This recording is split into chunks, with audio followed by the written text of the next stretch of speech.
اشرح لی صدری ویسر لی امری واحلل عقدۃ من لسانی یفقہوا قولی آمین۔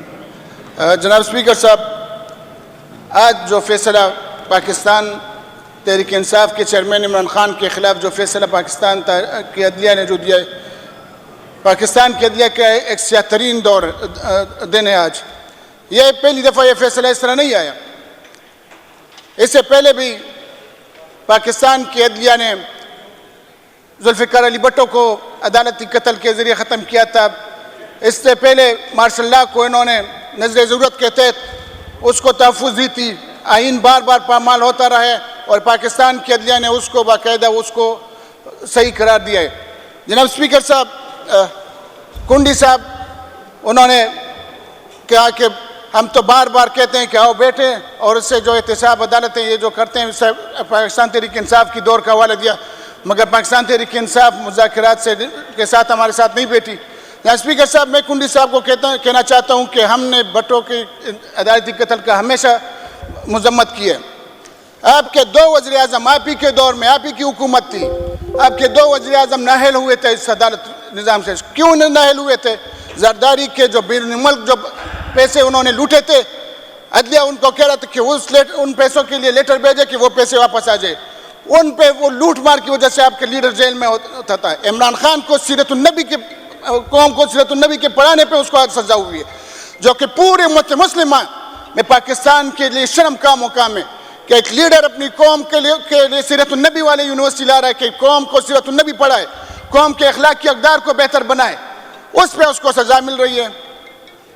بہت شرم کا مقام ہے جناب اسپیکر صاحب پاکستان کے لیے، کیونکہ پوری دنیا میں اس فیصلے نے پاکستانیوں کے آنکھیں سر جھکا دیے، کیونکہ سیرت النبی ہماری دین ہماری مذہب کا ایک حصہ ہے اور اخلاقی اقدار کے لیے بہت ضروری ہے، مگر آج سیرت النبی پہ عمران خان کو سزا دی جا رہی ہے۔ جناب اسپیکر صاحب، اپوزیشن والے کہہ رہے ہیں کہ ہم مذاکرات نہیں کرتے۔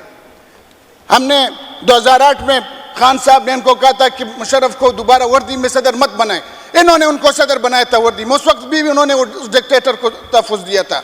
حالانکہ ڈماڈولا میں اس نے کافی حافظ قرآن مدرسہ میں پڑھنے والے بچوں کو شہید کیا تھا۔ لال مسجد میں جامع حفصہ میں انہوں نے مدرسہ میں حافظ قرآن اور دینی تعلیم حاصل کرنے والے بچوں کا قتل عام کیا تھا، مگر پھر بھی انہوں نے اس کو دوبارہ وردی میں منتخب کیا تھا۔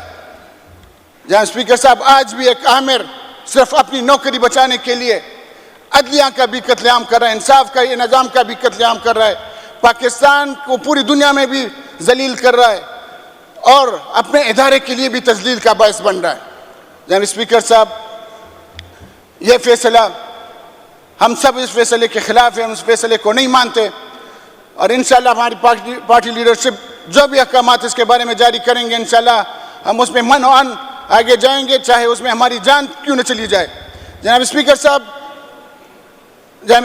اس سے پہلے پاکستان کی تاریخ عدلیہ کے اس طرح کے ناانصافی فیصلوں سے بڑی ہوئی ہے، اور اسی وجہ سے پاکستان کی عدلیہ کا نمبر دنیا میں 138 اور 139 نمبر پر ہے۔ کیوں؟ کہ وہ اس ملٹری اسٹیبلشمنٹ کے گن صاف کرنے کی وجہ سے ان کا یہ نمبر ہے۔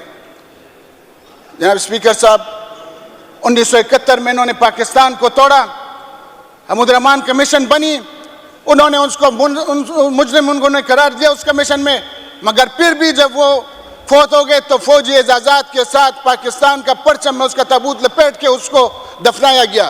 پاکستان کا پرچم ان لوگوں پہ پلیت ہوا۔ جناب اسپیکر صاحب، ہماری اعلیٰ عدلیہ سے بھی درخواست ہے کہ اس فیصلے پہ فوراً نظر ثانی کرے اور اپنے عدلیہ کی وقار کو بہتر بنائے، اور اپنے لیڈرشپ سے بھی یہ ریکویسٹ ہے کہ فوراً اس کے بارے میں کوئی لائحہ عمل طے کرے، کیونکہ پاکستان تحریک انصاف کا قائد پاکستان کی خیرخواہی چاہتا ہے، اس نے کوئی چوری نہیں، کوئی کرپشن نہیں کیا ہے، سیرت النبی پہ آج اس کو سزا مل رہی ہے، تو یہ باعث شرم ہے پورے قوم کے لیے، اور ہم اس کی مذمت بھی کرتے ہیں اور انشاءاللہ اس کے خلاف بھرپور تحریک بھی چلائیں گے انشاءاللہ۔ شکریہ جناب اسپیکر صاحب۔